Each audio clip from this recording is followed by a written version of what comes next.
Well, Yerko coming back on the show to complete our series on Schopenhauer's essay on women.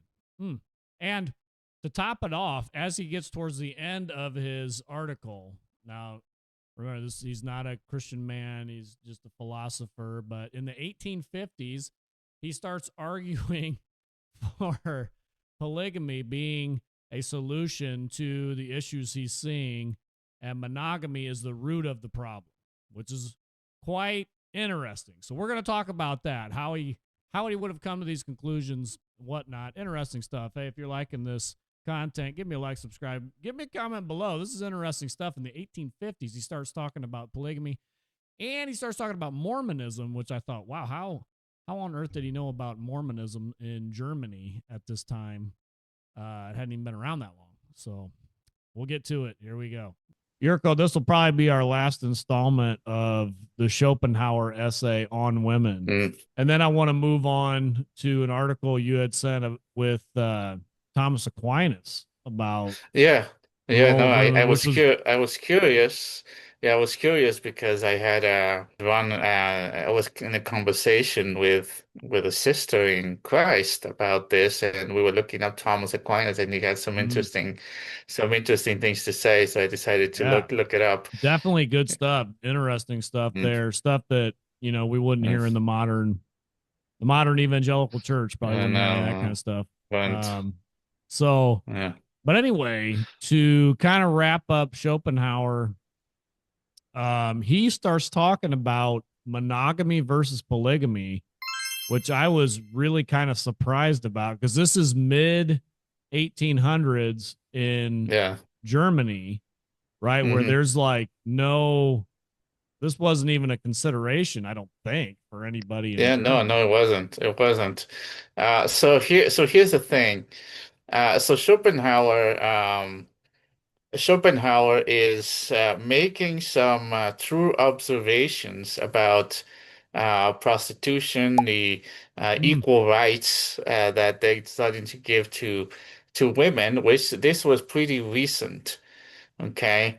Um, okay.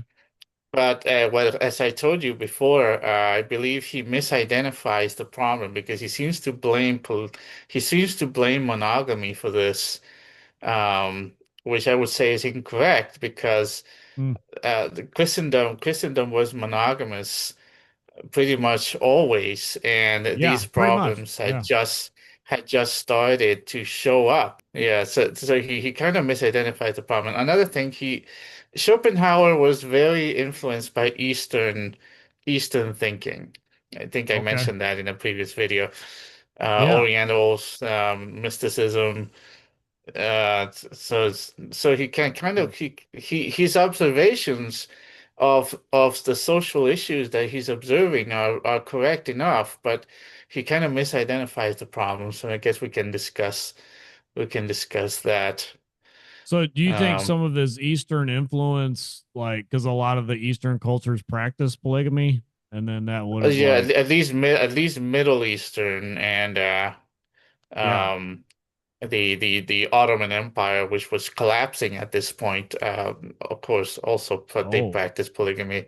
okay, The Muslims, and of course the Mormons, which had just recently come on the scene, yeah, practiced polygamy. yeah, because Uh, I was surprised he mentions the Mormons as being like the ideal society in what he's yeah. talking about here. And I was wondering if you ever lived in one. He'd probably yeah, think I differently. because I don't think there's any Mormons in Germany. So, No, no, they were not. The Mormons, again, the Mormons had just, I don't remember. I think Joseph Smith published I believe the Book of Mormons. He published the Book of Mormons in 1830. yeah, I was going to say, I think it So was the just 1830s. Yeah. Okay. That yeah, makes sense. Yeah. so just 20 years before Schopenhauer wrote this. Okay. So they were a very new group, and I'm surprised Schopenhauer knew about them, to be honest with you, That is because surprising. Yeah, when I they read were this, I was like, what? The Mormons? Like, man, they must have got because renowned really they quick. They were a small group in America, Mm-hmm. kind of a fringe group. So Yeah. I'm surprised he knew all of them all the way in Germany. Anyway, Yeah. Actually, and they got their start in my home state. So yeah, that's yeah, before they went out to Utah. yeah, They yeah, started. yeah. I don't uh, know. but anyhow, so he says, just interestingly, he says where monogamy is enforced, to marry means to have one's rights and to double one's duties. So, and I don't know if he's meaning for just the man or if he's talking men and women having, he's probably just talking to man, you would think, right? Yeah, I'm not sure to be honest. I don't get what he's talking about. Mm, Later on, he criticizes what he calls making women equivalent to men. yeah. Um, Yeah. That's what he's talking about, I think, in this paragraph yeah, there. so he starts talking about women, and of course, what's happening in Europe right now is the French Revolution has happened, has been Mm, it's a few decades behind them. okay. Liberalism is creeping in pretty much everywhere, um, especially among the elite classes, Uh, which means that while feminism is getting started in America, in Europe, they were probably already seeing some of that. So that's mm, what he's observing here. So the idea that in marriage, right, the woman is equal in rights and responsibilities to the man seems to be a thing he seems to be observing, which of course my problem with his identification is that this is not a problem with monogamy because again, Christendom was monogamous from its inception, right? yeah. The Pretty much. fall Yeah. of the Roman Empire, and even before then, Christians were always against polygamy. Mm, So and they didn't have this problem. So no. this problem, even in the Middle Ages, where there was a certain amount of honor for the role and position of women, Mm, they were not equal to men socially, legally, and so on. I think Michael Sayin has talked with you about hmm. coverture law and Yeah. how that Yeah. worked. Yeah. He Right. really So digs deep into the coverture law and kind of all the implications of coverture yeah. law, which is pretty awesome. Like he does a lot of research in that area. And I think it's cool because I just never hear anyone talk about the Mm, implications of coverture yeah. law and what that meant for society there. Yeah. And in Europe, right, in medieval Europe, they took very seriously. They Mm, took very seriously that if women were to disrespect their husbands. It was taken very seriously. okay. Would put up with that. So he's really incorrect here by blaming monogamy. The Mm, actual reason I think of what he's observing is in incoming liberalism. You know, incoming liberalism, the idea of equality coming out of the French Revolution. okay. It's quite interesting that later he actually identifies that the source of this as the influence of women in France since the time of Louis the 13th. Now, Mm, Louis the 13th reigned from 1610 to 1643 and was followed by Louis the 14th, which is the yeah. The, famous the Louis, Louis the grandest of the 14th. Louis or something. Yeah, yeah, uh-huh. Yeah. And that's really late 17th century, 18th century. That's when the Enlightenment gets kicked off. Okay. So Mm, and you can even he right identifies the source of this as women getting greater influence. And I can the historical period that he identifies is not medieval Europe, is Enlightenment France, right? This mm, rebellion against God, against all hierarchy, the monarchy, and so on.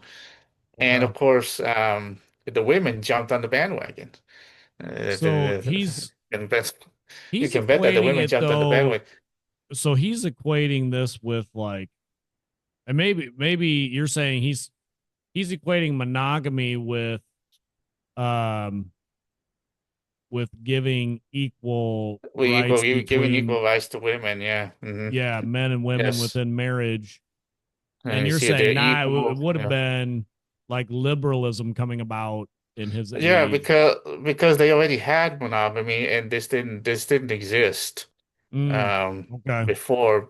Yeah, so no, this just in line this just again it's probably more complicated than this, but Yeah, like his it's quote probably here, he's saying the institution of monogamy and the laws of marriage which accompany it assigned to the mm, woman whereby she is regarded throughout as a full equivalent of the man, which she is not by any means, mm, cause intelligent and prudent men to reflect a great deal before they make so great a sacrifice and yeah. consent to so unfair an arrangement.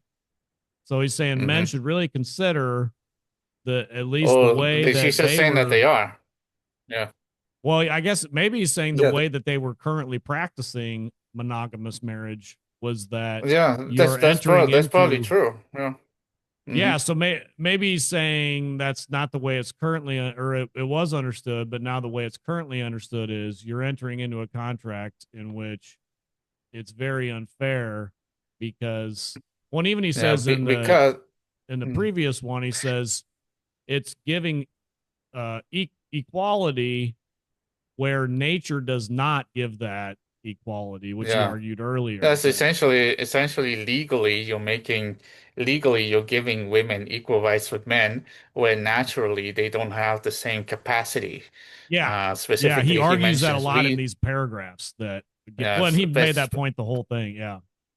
yeah, it specifically he mentions reasoning ability. We can probably add some other things as well, where Mm, women are just not equal to men, and therefore, there's no reason, right, even naturally speaking, why they yeah. should be given the same rights and privileges in society, Mm. even without the explicit scriptural commands on the subject. Um, So then but he again, goes, then he but goes again, to, or go yeah, ahead. Sorry. yeah, go ahead. Yeah. No, but again, he's blaming monogamy here when he seems to be blind to the actual problem, which is right in front of him, quite recent actually, which is incoming liberalism Okay. from incoming influence, incoming liberalism from France, right? He even says the problem came from France, right? So Oh, I'm so you're surprised he saying doesn't. that monogamous marriage with like coverture law would have taken care of all of this equal within the Yes, marriage. yes, Okay. yeah. Yeah, that makes sense. Because he says, he goes on and says, therefore, whilst among polygamous nations, every woman finds maintenance, where monogamy exists, the number of married women is limited, and a countless number of women who are without support remain over. Those in the upper classes vegetate as useless old maids. Those in the lower classes are reduced to very hard work of a distasteful nature or become prostitutes, which, or sorry, and lead a life which is as joyless as it is void of honor. So I think he's Yeah. saying in polygamous societies. It's funny. Yeah, I guess if you look at it superficially, which he kind of has to. I mean, he's living in Germany, okay? He's Yeah, living in Germany, very removed from any real polygamous nations, right? He probably had no oh, first-hand experience of any polygamous nations. yeah, Polygamous society. So he's probably looking at it superficially, and yeah, if you look at it superficially, yes, women in polygamous nations, more women are married because every man gets more than one woman. yeah. Superficially speaking, of course, he doesn't come to the actual real problems of polygamy. Even if you Mm, look at the biblical examples of polygamy. uh, It's I can't think of a single positive example of polygamy in the Bible. It's mm, always constant fighting, pettiness, strife, the women trying to control the husband, and Yeah. Well, I think we could probably make the fighting same. between the children, and so We on could and so probably make forth. the same argument though for monogamous marriage and a lot of the examples in scripture though too. You Yeah, think? well, at least there you have one man and one woman, so he can kind of deal with her. You don't have two women or three women fighting each other, Yeah. for time with the husbands. Yeah. Although I Yeah, don't know, that sounds kind of nice in some ways, like actually a wife fighting over your time instead of being like, get away from I me. No, I don't know. suppose I'm sure there's plenty of yeah, no, problems just either way that go around. yeah, The but grass yeah, is always greener on the other side. yeah. For example, Rachel and Leah, Genesis 29 and 30. Yeah. If you want an example of the most catty behavior you can imagine, uh, just read, just read Genesis 29 and 30 with Rachel and Leah, Yeah. Uh, Well, it does scripture does say not to take a a wife, a sister of a wife as a rival. Um mm, or something to that effect. I'd have to look it up again, but it's something about yeah, taking yeah. a sister, a rival sister as a wife to pit them against each other. I don't know if that was Rachel Yeah, and yeah. Leah's case or not, if they were rivals of each other. And Yeah, certainly, I don't think they Jacob certainly took were. them. He was tricked into taking them. So both, I No, he guess. was tricked. He was tricked. I don't think he did that by choice. But in Yeah. any case, the problems, polygamous families almost always dysfunctional. I can't Yeah. think It of a seems to single be a lot of exception. dysfunction. Yeah. But most families are dysfunctional anyway. I guess I'd probably say on that. Yeah. No, Maybe it I just would make an compounds. I argument. don't know. Although, Yeah. hey, No, no, it does, as far as the especially because sister, it's not. well, Yeah. as far as Yeah. the Go ahead. sister thing, I was listening to a podcast one time where they were talking about this is a while ago, but they were talking about Mormons and marriage, and Hmm. this woman had researched like kind of how the families did, how it worked and whatever. And she said there was one case where the sister was going to marry a man and she didn't force it, but she really encouraged her husband or her fiance or whatever to marry her sister as well because she couldn't imagine life without her sister. And she knew that if she would marry this man, that she wouldn't get to spend hardly any time with her sister anymore. And Okay. I just thought like, wow, that's very interesting just to think about marriage like that. Because it's probably true. Like if she really if she's in her father's home and she's spending time with her sister that she really loves, Yeah. it's probably true that if she married this man, she wouldn't see her sister very much anymore. Yeah, I don't know. Anyway, I don't know. I just The thought that was kind complete of co interesting. Yeah, no, just completely with it. I just fall back on the fact that scripture seems to indicate that God's ideal is one man for one woman. Um, That does seem like the ideal. Yeah. yeah, Yeah, I and agree. I don't know if everybody gets the ideal very often, but yeah, I agree. That does seem to be the ideal for sure. Um, but with what he's saying here, so you're saying that even in polygamous societies, you'd still have prostitution. You'd still oh, you have, did, you yeah, you'd did. still You have, he actually had more says, prostitutes because of the temples and so on. I mean, oh, yeah.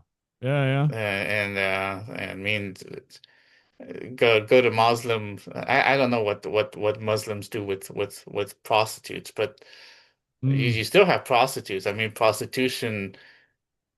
If you just because you get to marry more than one woman, that doesn't get rid of if you're a man that is inclined to lust, sinful lust, mm. you're gonna do sinful lust regardless.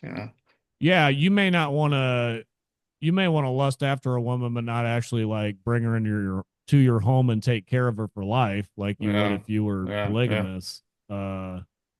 Like, yeah, that's a And totally I different think level. Yeah, but first, it's usually the two problems with Schopenhauer here.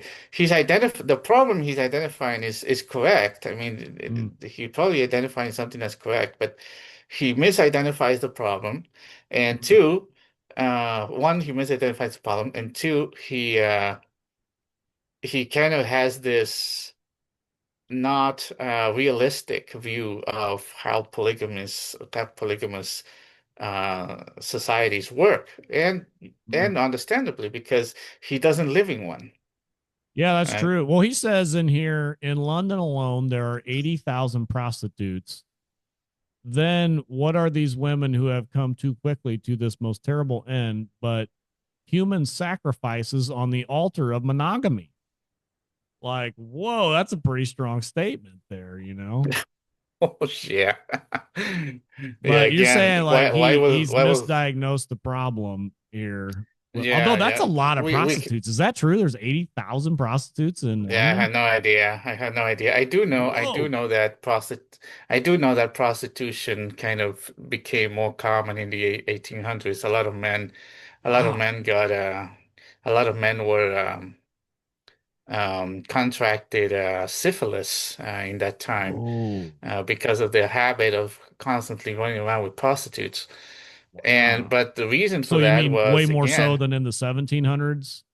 Like this. probably, yeah, Okay. it's because of this um sexual freedom that came in with the French Revolution. Um, Oh, okay. yeah, Huh. Well, yeah. that's One it, of the man. I'd one of like the to dig into that a little bit then too. That's really interesting. I didn't realize that prostitution became way more popular in the 1800s. Um, Yeah, yeah. huh. Even even people who um would normally not uh, would know, but it was understood that it was wrong. But there was this influence from coming in from France. As you know, the French even today, the French are known for being very sexually loose, Yeah. Yeah. and they seem to have been the first ones to really push this Mm, because of the French Revolution, right? The rebellion against pretty much everything okay. the Christian sexual ethic, Mm, uh, hierarchies, kingship, the church, God, and so on and so forth. yeah. So one of the things that you see is, while there was a conservative backlash at the beginning of the 19th century because of the atrocities of Napoleon, there was influence of the French Revolution Okay. in other places. Yeah, I that's don't know about interesting. England. I think England managed to keep um I don't know if he's correct about London, because England managed to keep more conservative because of the cleanup operation that Prince Albert organized. Oh, Um, okay. yeah, so you know we know the Victorian era as very virtuous, but in Germany, yeah, Germany was a bit of a mess. A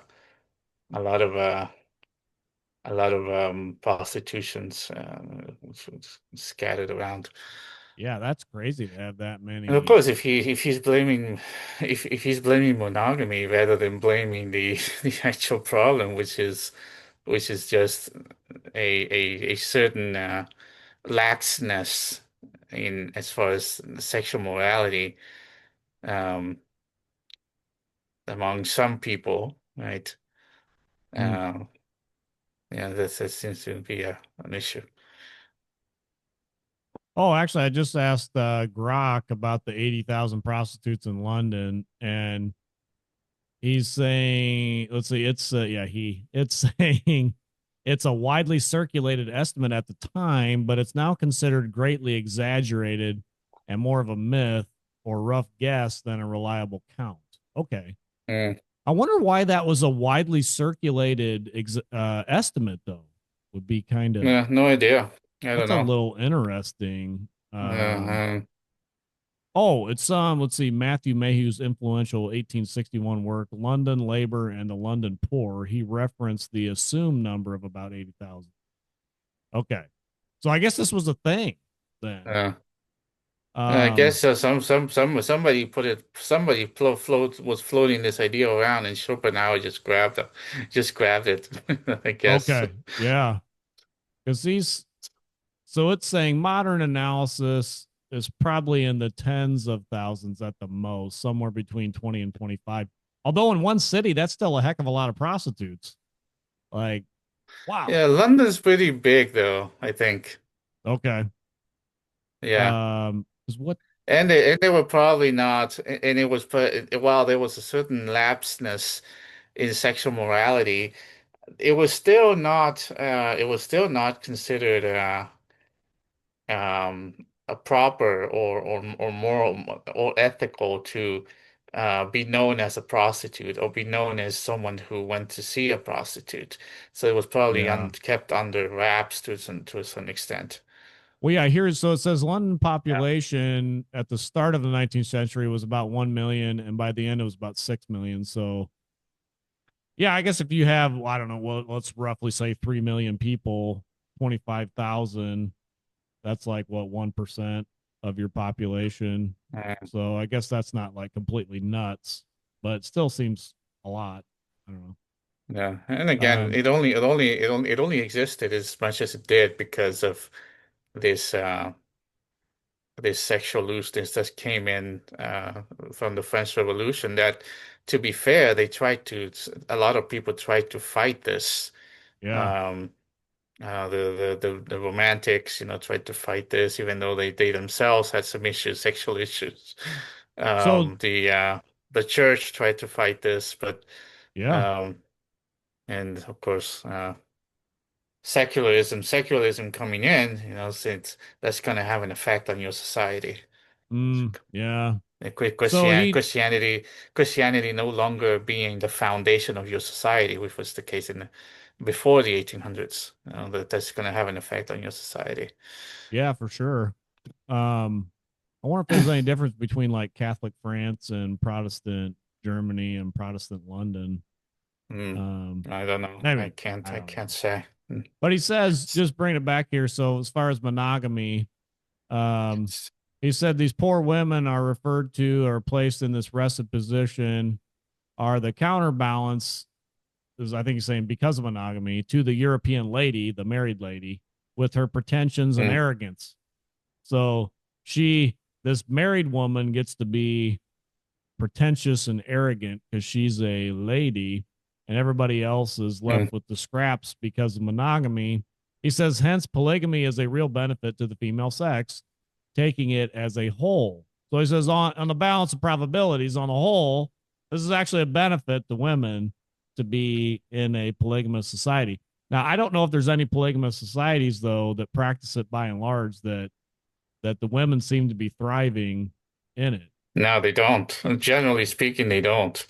Um, and Yeah, I don't know. I mean, at least yeah, that's yeah, certainly the I can't think of any example where you have, again, there are no positive examples of polygamy in scripture, and historically, the Muslims are a mess because of polygamy. yeah. Um, Well, I don't I know don't if know, I would but say the Muslims are a mess because of polygamy, though. I'd say the Muslims are a mess because they don't worship the true God. oh yeah, no, that too. But it all And flows because down. It all flows down. So. Hindus, they're a mess, and they by and large have monogamy, uh, and they're Uh, I don't know how the Hindus function.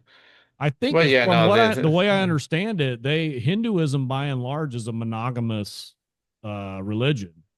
And I mean, you mm, got the guys at the very, very top that may have few wives or whatever, but for the most part, it's a monogamous no, no, religion. And that, I mean, that's a mess there. yeah, Um, no. But again, Schopenhauer, it's just getting into the without getting into the weeds. I think mm, just Schopenhauer is observing something that is he's correct about what he's observing in the mm, behavior of people he's just misdiagnosing the problem. Mm. Um, Well, wait a minute though. What about this? Now, I think he does have a point with this. yeah, good. He says, polygamy is a real benefit, blah blah blah, and he says, there is no reason why a man whose wife suffers from chronic illness or remains barren or has gradually become too old for him should not take a second. Like the man shouldn't take a second if he has a wife in these conditions. Now, in the Old Testament, at least that middle one he names, if his wife's barren, that does seem to be a legitimate reason in the Old Testament to take a second wife. What do you think about that? Yeah, I would argue that that was not a you're referring to Abraham, right? That was not Well, something. yeah, go ahead. Yeah, if you're referring to Abraham and later Jacob, that seemed to have been a custom that they that the Eastern peoples would practice. I once looked this up, and it was actually part of the Hammurabi, the Code of Hammurabi Mm, actually commanded this. So that was not something God commanded or allowed. And if you read Genesis 16 and following, it mm, caused a lot of problems when Abraham and Sarah actually tried this. So mm. With the again, maidservant yeah, Hagar. yeah, later Ishmael had the Yeah, problem. Ishmael and Isaac fighting, had to kick Ishmael out of the house and so on. But yeah, it caused a big mess. Caused a big mess. yeah. More trouble than it's worth. Um, at the very least. Mm, Yeah, but again, so he's appealing here to yeah, that can be an issue. I mean, in a marriage, your wife is ill or or of course I would not you the fact that you have a covenant, the mm-hmm. fact you have a marriage covenant with this woman should be enough, right? That yeah, okay, if she's ill, she's ill or she can't bear you children, uh Yeah. or she's getting old, right? I mean, it seems completely carnal to me. It's just oh, I'm gonna get a second wife because my current wife is has these problems, you know. Yeah, I mean, I Uh, do agree to us today in the modern age, it does seem completely carnal. I agree with that. But then when you look at the Old Testament and the Old Testament law and you see what's defined as sin and you see mm, what's not defined as sin, like I don't think I can mm, say that this would be completely carnal because it does seem to be something that God's law totally allowed for. And I think the reasons he's naming is some of the reasons why it allowed for it. I do agree probably ideally it's one man, one woman. mm, Um, but we don't live in an ideal world. Like there's a lot of issues that happen and yeah, whatever. yeah. Well, for But example, if I ever this will probably never happen. But if I ever talk to a Muslim that has multiple wives and he converts to Christ, uh yeah, I'm probably not going to tell him, you know, you need to put away all your wives. You yeah. know, Yeah. Yeah, that's that would be true. that would be an example.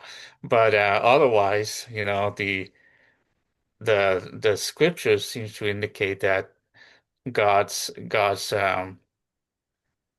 design is one woman for one man.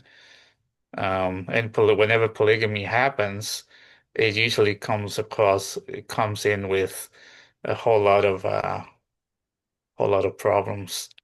Yeah, well, it's Um, definitely a lot more responsibility. That's for sure. mm, It's just I think you could say the same problems though. Think one thing I think about, and I'm not advocating for polygamy.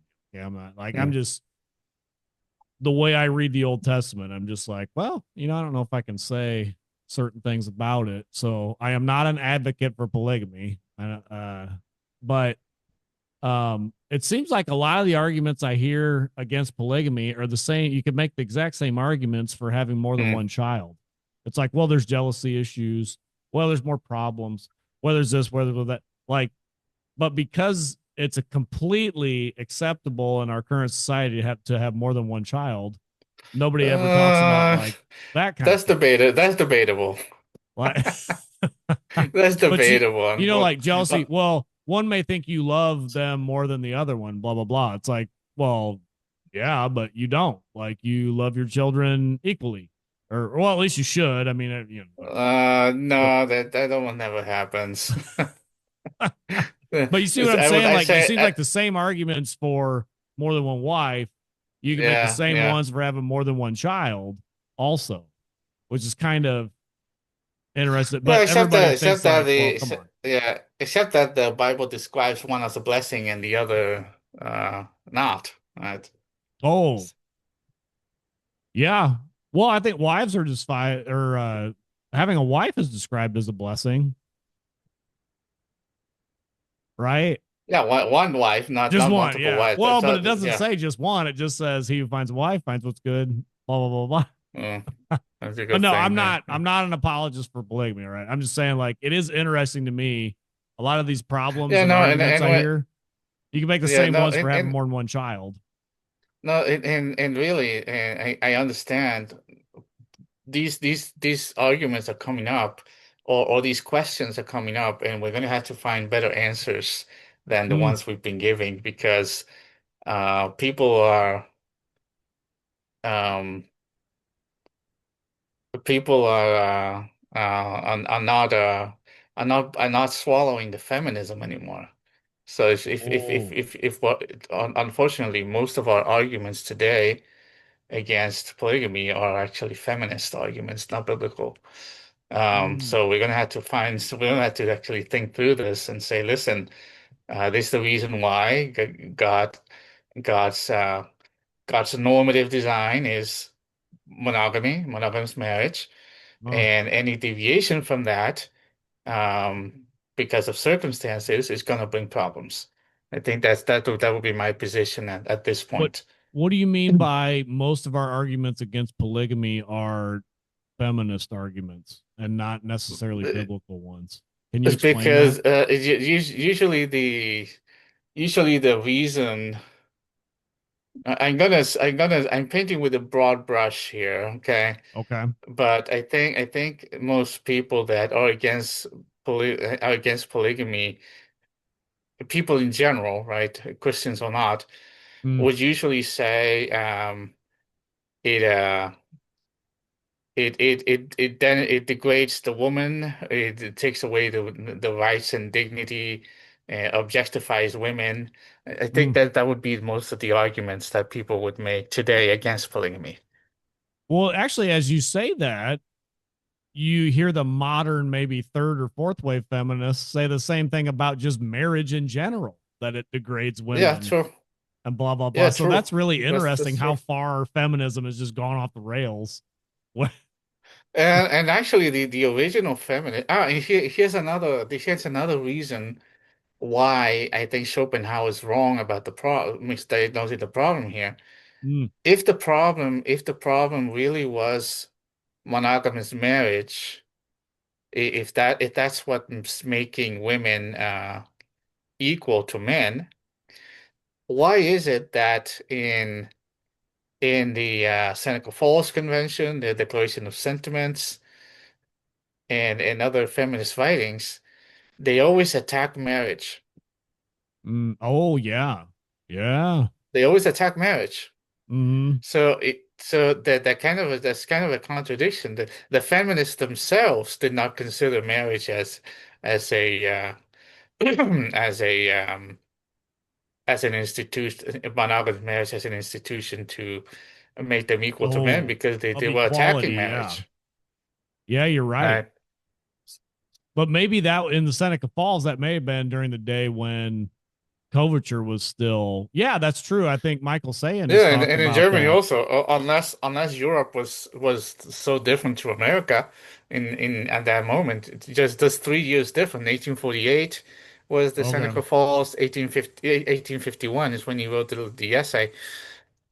So unless Germany was so different to America that we can't make the comparison, which I doubt.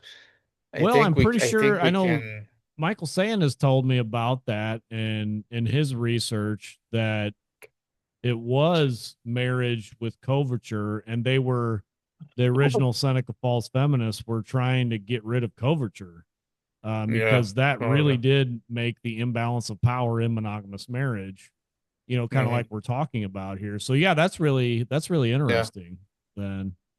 But And no, I see your I'm point. speculating. Yeah. I'm speculating here. It is possible because most of the American liberals were getting their ideas from Europe, Mm, including the feminists. So it okay. is possible that the feminists were fighting coverture law because the Europeans had already were already kind of undermining coverture law. Mm. Um, and that's So probably the reason. Started in Europe and then moved into America. yeah, well, Yeah. yeah, that's probably true.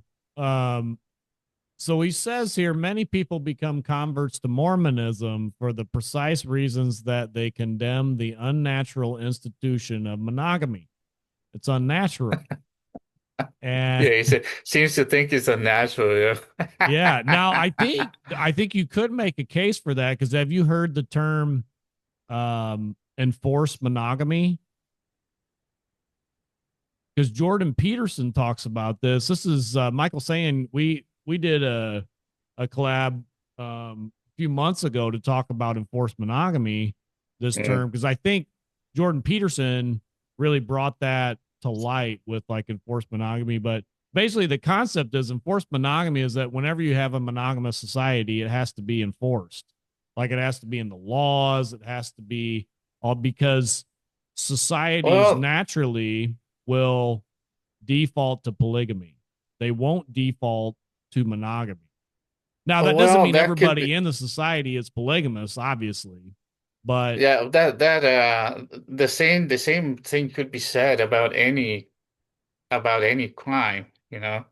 mm, When you don't enforce, if you don't enforce, this has been my argument for why the why the penalties, the civil penalties that God gave in His law need to be the basis for civil law today or in all the time. Because if you don't punish, if you don't punish crimes, they multiply.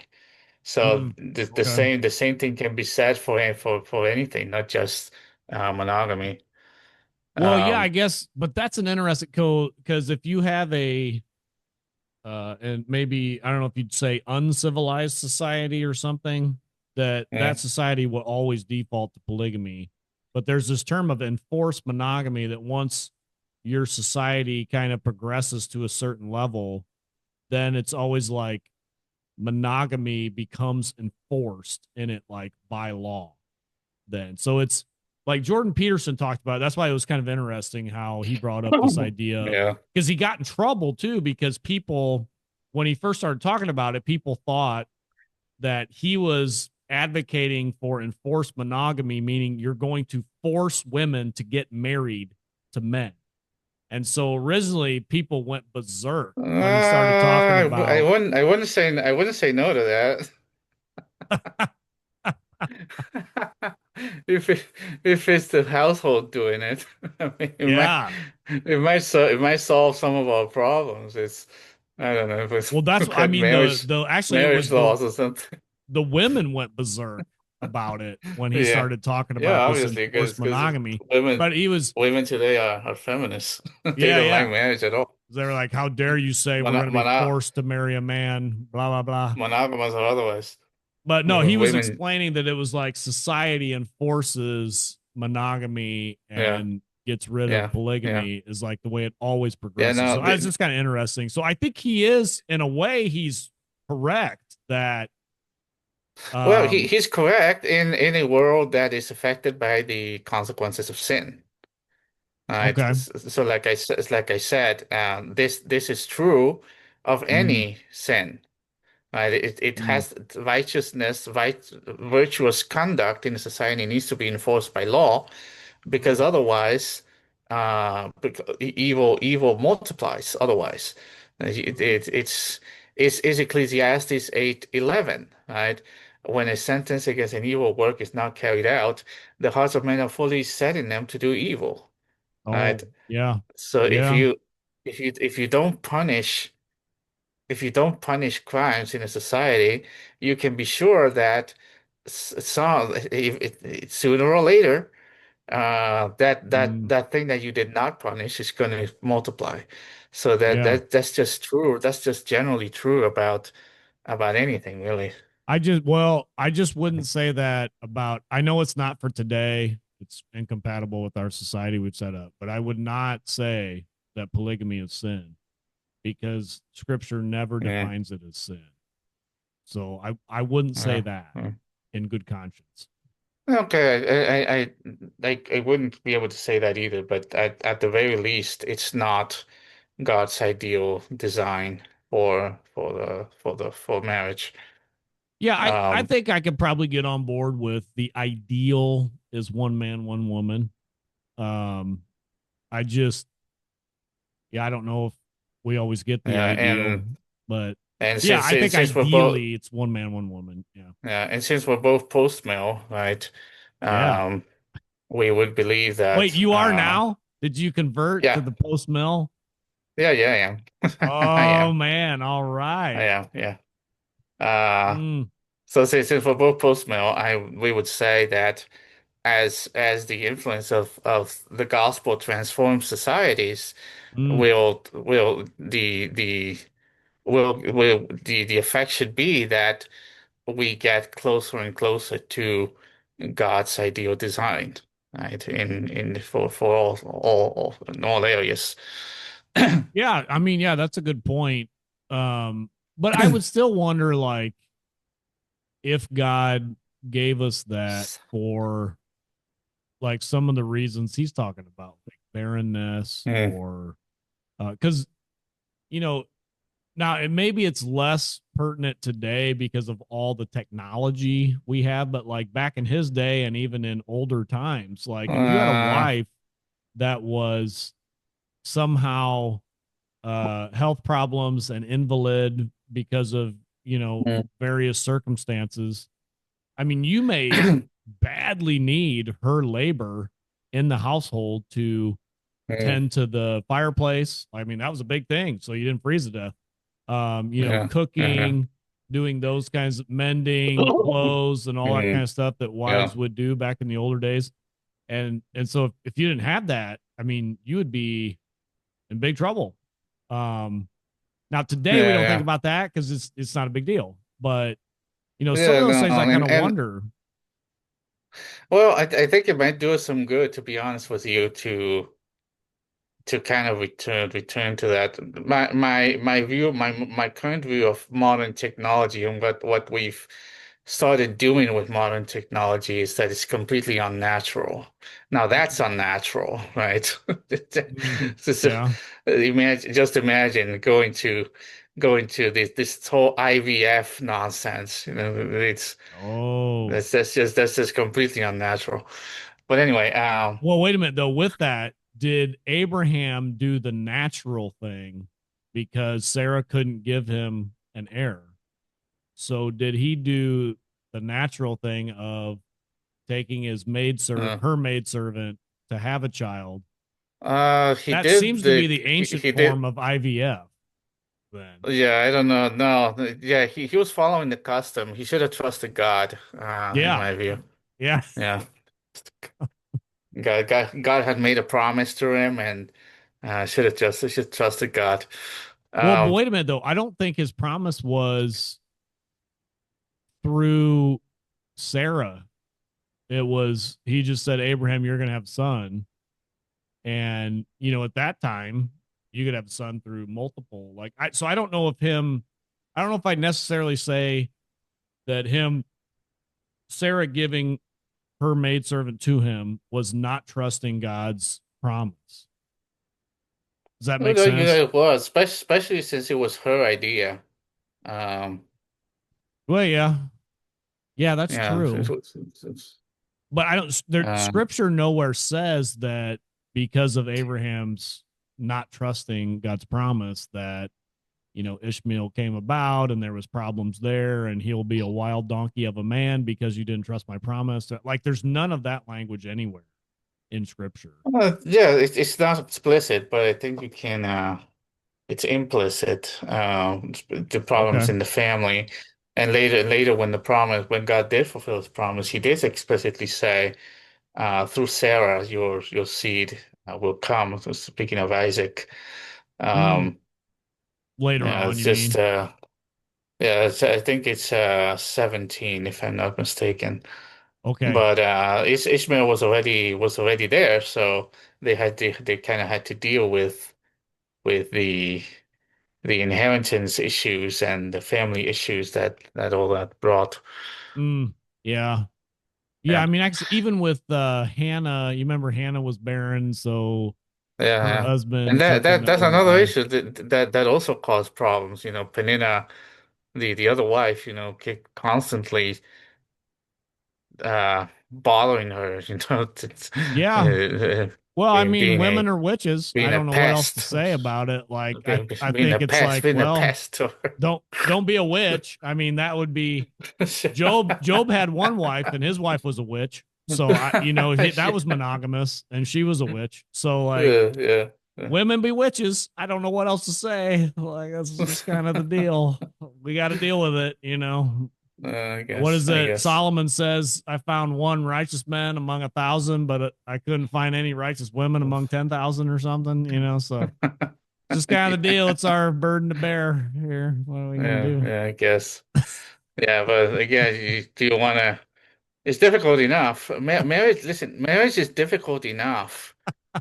You Yeah. probably know this. You're married. I'm not, right? But marriage is Yeah. difficult enough as it is, That's true. without adding the additional issue of bringing more, bringing a No, I agree. multiple I agree multiple for wives sure. No, into the I mix. totally agree for sure, especially today. Like, if anybody would come and be like, "Hey, yeah, I'm gonna get a second wife," I'd just be like, "Dude," I mean, if they were serious, I'd be like, maybe you should think about that, especially today. Like, most guys can't even deal with one wife. Although you could make the same case again for more than one child. Be like, what? You want more than one? How can you? I can't even hardly deal with my one child, let alone having blah blah. Like, I've got five. Yeah, People look that's like I'm probably. nuts. Yeah, the children issue is different though, because the reason why we can't deal with one child is because we don't discipline children Oh, biblically. wait a minute though, Yerko. Uh, Hey, we better not go there because then we could say, well, is the reason we can't deal with one wife because we don't adequately discipline her? Is that? Oh. No, we're not going there. I don't want to get thrown off of YouTube. All right, we're good. No, it's true. No, it is true. Mm. I made this point, right? But how you hear people having 14 kids. Oh, yeah, that'd be awesome. In Chile, there was the people who have 9 and 10 kids, 14 kids. Mm. They could discipline them. I mean, it was fine. They could raise them with not more than the expected problems of raising a family.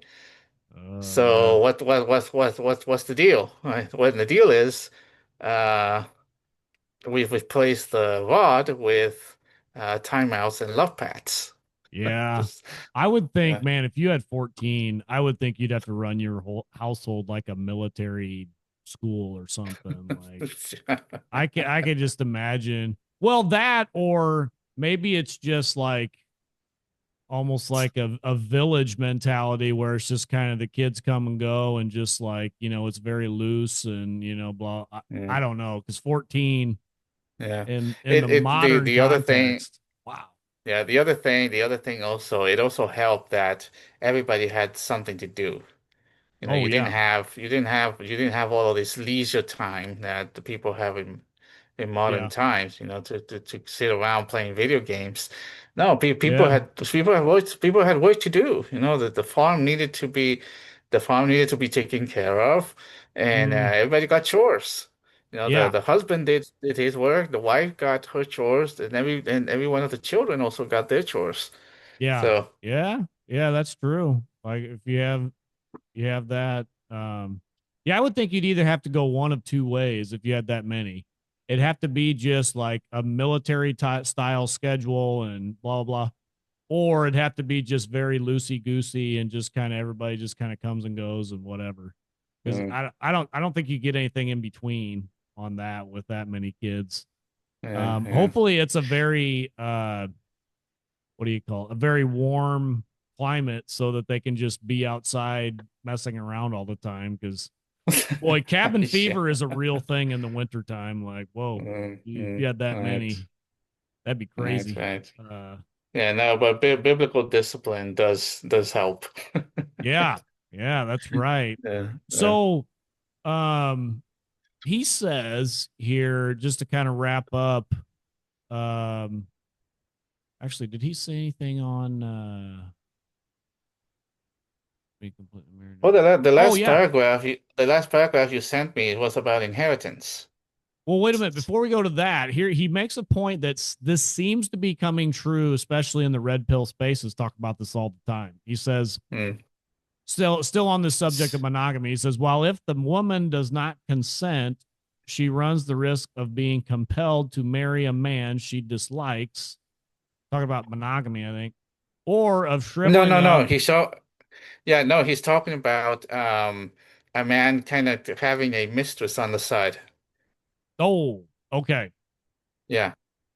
Well, he says, or of shriveling up into an old maid for the time allotted to her to find a home is very short. Okay, so you're saying that was in the context of a Yeah, so mistress? he said, yeah, so his opinion is that it would be better for a woman um if a man would be allowed to take her as a second wife Okay. rather than having a adulterous mistress on the side, where Mm, if the woman consents, she's in a very dishonorable and lonely situation. And if she mm. does not consent, he says he thinks she'll be forced to marry someone she doesn't like or shrivel up as an old maid. You Well, know, that seems to be a big red uh, pill talking point, doesn't it? That like the average woman doesn't want to marry the average man, and that's why she's remaining mm, single in the modern day because she can't get the guy she wants to marry her because he's a 9 or a 10 and she's like a 6, but she doesn't like any guys that are 6s. She wants the 9 or 10. right. You think is that what he's Yeah, getting I at, don't or am I know. reading that wrong? I'm not sure. I don't think so. It might be. It might be. But in the 1800s, you still had arranged marriages. That was Oh, sort of thing. yeah. So it's pretty possible, right, that you would that a father would, especially in the nobility, right, would which the nobility had unfortunately lost much of their inheritance because of liberalism, but they still existed. But Mm, sometimes you still had fathers arranging a marriage yeah. with arranging his daughter or giving his daughter in marriage to a man, right, that she didn't necessarily like or wasn't in love with. Yeah. Um, so that's probably what he's referring to. So he says, as far as the institution of monogamy, he quotes this guy, though Tommy Thomisius or something in Yeah, I his don't know what that is. treatise Must De Concubinatum or something like that. So he talks about concubines anyway, and he says is well worth reading for it shows that among all nations and in all ages down to the Lutheran Reformation, concubinage was allowed, nay, that it was an institution in a certain measure, even recognized by law and associated with no dishonor, taking a concubine. And it held the position yeah, until the Lutheran Reformation when it was recognized as another means for justifying the marriage of the clergy, whereupon the Catholic party did not dare to remain be in hand in the matter. I don't know what he's saying there exactly, but Is Yeah. this true No, that it's start with. concubinage was really up all the way up till the Lutheran Reformation? Yeah, I had no idea, and I doubt it. Like, what is he talking People. about there? Yeah, no, I doubt it. I do know that the Romans practiced concubinage. Oh yeah, And yeah, yeah, the pagan in pagan Rome, that was an actual institution, yeah, concubinage. for Oh, sure. oh, by the Yeah. way, by the way, we're not. I had to mention this. Concubinage, as we think of it, and it's different from biblical concubinage. Like a biblical Mm, concubine was an actual wife, yeah. of a lower social class, right? Okay. Yeah. That's what in the Middle East and in the biblical times what a concubine was. In Rome, and when we usually hear the word concubine today, we think of um, essentially an adulterous mistress on the side, Okay. which in Roman times, Was she having children for the yeah, guy? no, I had no idea. She probably did have children, but the point was Huh. that you had your wife, right? Yeah. You also had a different kind of social contract that was called a concubinage. It's she was not your wife, she's your concubines, but it was Mm, kind of a mistress, and the mistress was kind of recognized by law. It's very weird. It's a really? typical pagans, right? It's doing Oh, weird okay. things. Well, yeah, I And if know Michael Sayan has done quite a bit of research in that area as well, as far as Romans and monogamy. And he was saying one big reason that the Greeks and the Romans instituted monogamy was for property rights, that it just made it very easy to assign property rights if you had one wife and the children that you had with that wife. But if you had multiple wives, then dealing with all the property and how to divide up all that, it just made it way more complicated. And I guess they didn't Yeah, want to I don't deal know. with that. Michael Sayan probably knows more about that than I do. Yeah, Um, so that's kind of interesting that it was mostly, he was saying it originally came about in like the Greek society to deal with like the passing down of property is why they wanted, mm, so you could have as many concubines or mistresses, or like nobody cared about that, right? It wasn't like it was immoral in their pagan culture, but it was yeah, more like you I got don't know. one official I do. wife because Yeah. that was how you would pass down your property and the taxes and all the stuff that went with it. Yeah, yeah. The at least I remember having run across this idea of concubinage in Rome, right? In pagan Rome, it was actually a Mm, legal thing. okay. It kind of probably something similar to what we call this. Um, Oh, we probably don't have here in the U.S., but in Chile, a few years ago, there was this compromise offered for homosexuals, right? Mm, For one, well, wanted marriage rights for homosexuals, and the people weren't having it. So a compromise was proposed where you would have um, a part an agreement for life as partners or something like that. huh. It would be a legal contract, but not an actual quote unquote marriage for homosexuals. It didn't Mm, pass, thank God for that. yeah. But yeah, something similar, I think, was the idea in Rome. You Okay. you have your official wife that was married to you, and then do this secondary contract thing with mistresses. Of course, it was designed to very transparently, as all these things are, to appeal to the sinful lusts of Mm, people. yeah. Yeah. Just there's just there's no reason, there's no other reason why they would do this. Yeah. Yeah. Yeah. Yeah, So he but wraps up. Maybe we could wrap up with this, yeah, at yeah, least yeah. as far as Yeah, the no, no, monogamy.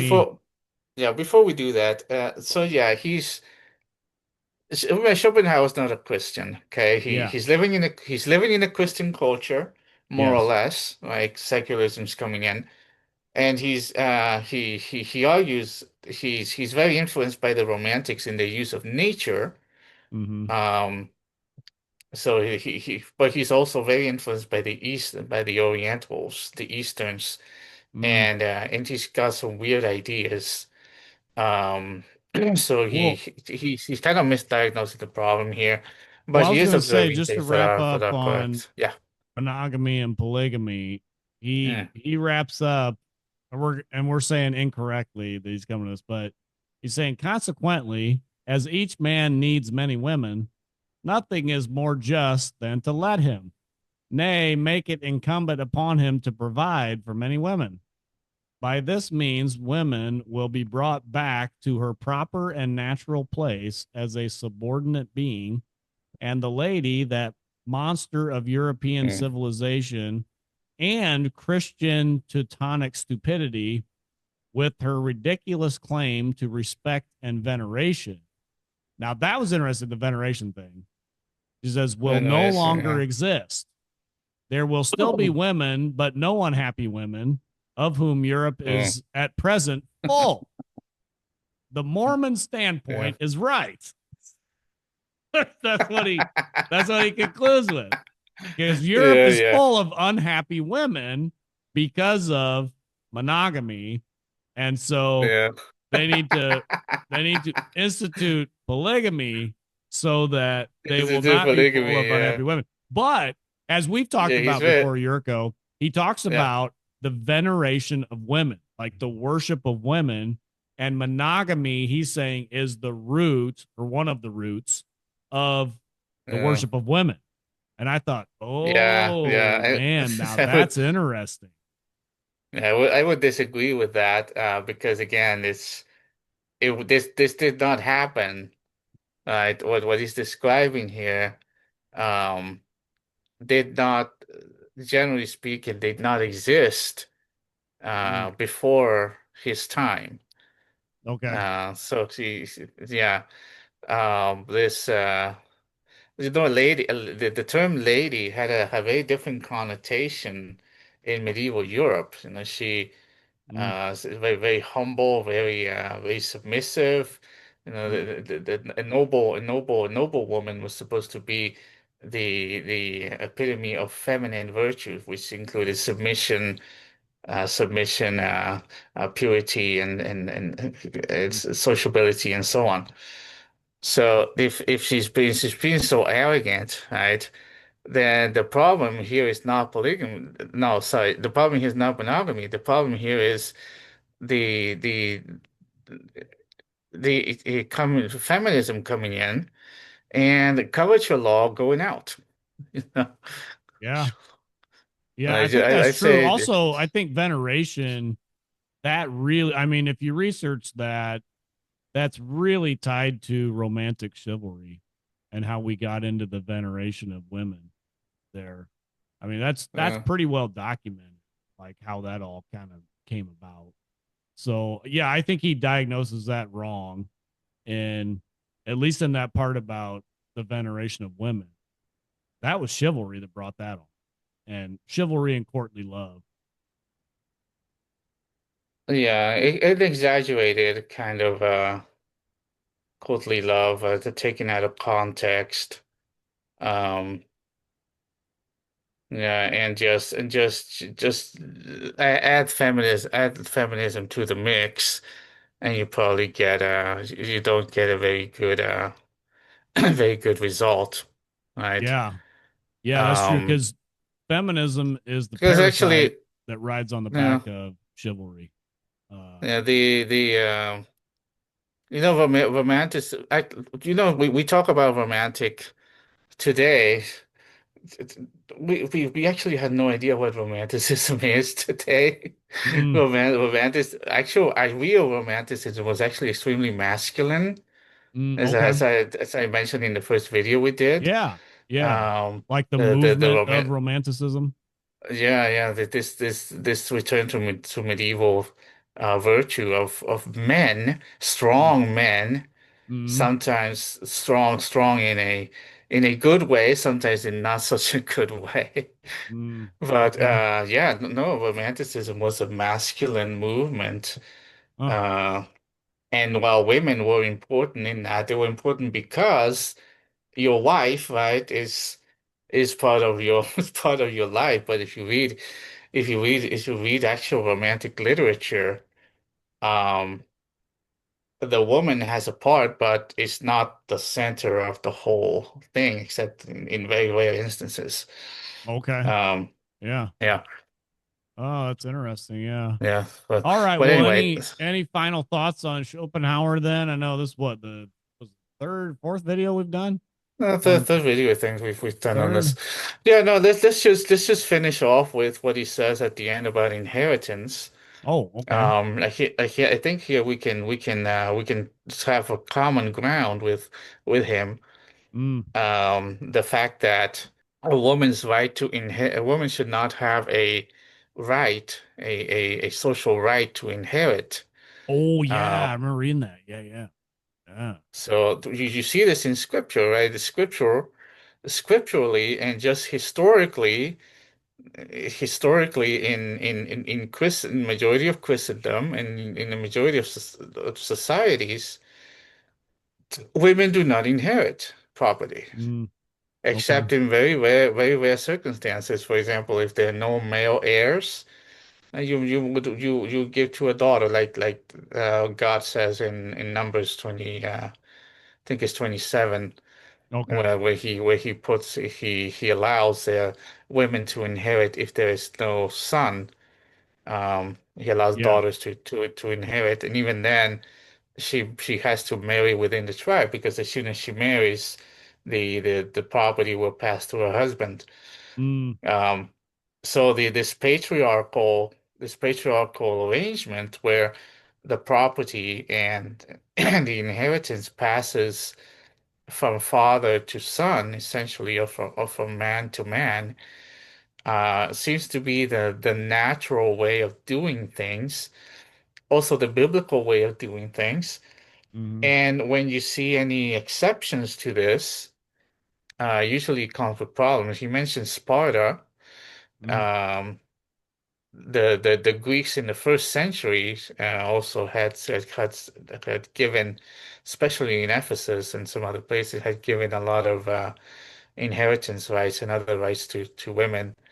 And of Oh. course, in the 19th century, 1800s, you have the beginnings of women being allowed to inherit um, and allowed to inherit property, which he clearly does not doesn't like, and for good Mm. reason because they're not. It's not correct. He argues from the fact that she doesn't make the money. She doesn't make the money, so she shouldn't get the inheritance. Oh. I would argue deeper than that. It's just not. It's just not natural or biblical that a woman should ordinarily inherit property or inherit or Mm. even in it's certainly not inherited title. Uh, Oh. Yeah. yeah. Yeah, he says women should never have the free disposition of wealth, strictly so called, which they may inherit, such as capital houses and estates. Yeah. They need a guardian always, which is kind of what Yeah, coverture law was, that women are always covered that's what under a coverture law man. was. Yeah. Mm. Yeah.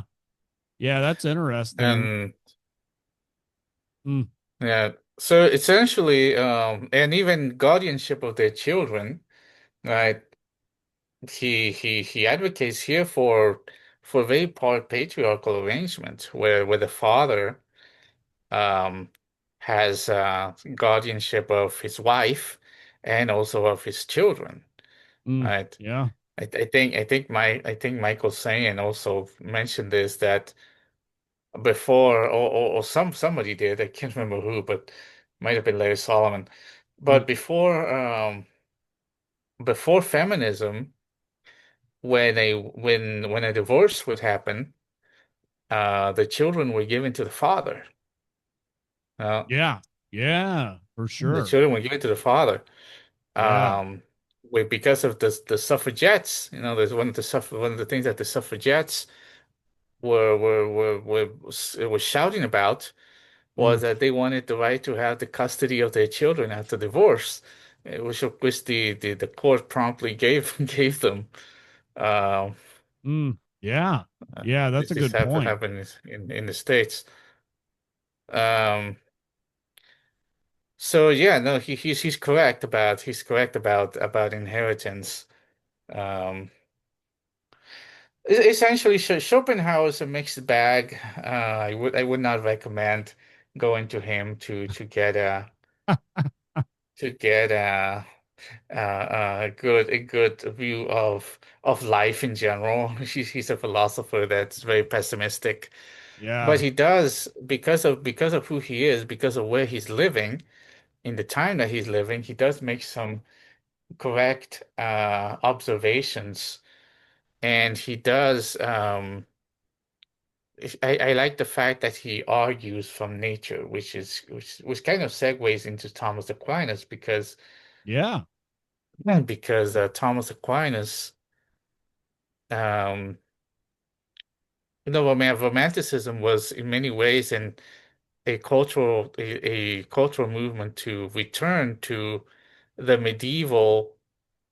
the medieval worldview, which was shaped in large part by Thomas Aquinas, right, Mm, and others. Right, this idea that God reveals himself not only through scripture but even in the natural world. yeah. You can draw lessons, you can draw applications um, from the natural world, right? Yeah. Yeah. Um, For sure. Yeah, and that was helpful too. It makes me wonder too is if Schopenhauer if this was normal thought and the things that he's saying here, or if this was like freakish kind of thinking about men and women's roles back in those well, days. men and women were not in men and women's roles, at least as far as general society was concerned. Yeah. There were of course the liberals. I mean, there's a reason why he wrote this essay, Yeah. right? Laws are being changed, and of course people need to change, people need to move to change laws.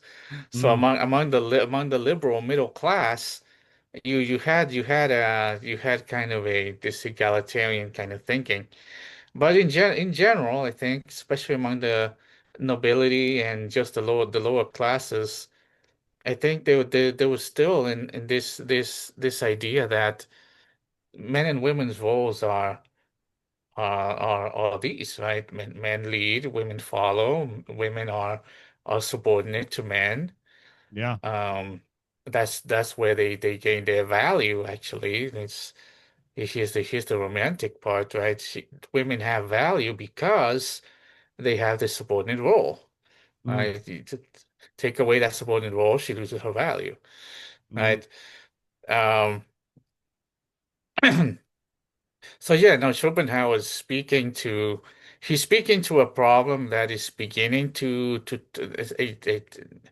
a problem that's beginning to appear in Europe, but his thoughts are probably still his beliefs are probably still held by a large portion of the population, yeah. um, even in Germany, and especially in other places like England. All right. Well, hey, we probably should end it there, Yerko. Well, that was Yerko coming back on the show to talk about Schopenhauer article on women for the last time. That's interesting stuff. Hopefully, you guys could stick around long enough. It was pretty interesting. I know it's a long one here, over an hour. Good stuff. Hey, we're getting it turned around because Christ is winning. He is building his church, and the gates of hell will not prevail against it. Until next time, this is the Post Millennial Man.